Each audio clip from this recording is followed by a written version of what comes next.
Hi everyone, in front of me I've got MOTOROLA Moto G 2025 and let me share with you how to enable the night light. So let's start with opening the settings, and here we have to scroll and find the display.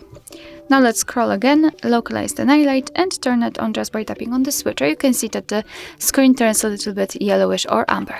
We can enter this option to customize it. We've got this intensity switcher. By going to the left we can make it cooler, and by going to the right warmer. We can also schedule it. We can turn it on at custom time or from sunset to sunrise, and your device will automatically decide when the sunsets and sunrises are. You can also have much faster access to this option. Simply unroll the top bar, let's unroll it fully and scroll to find the night light. Simply tap on it to turn it on and tap on it again to turn it off.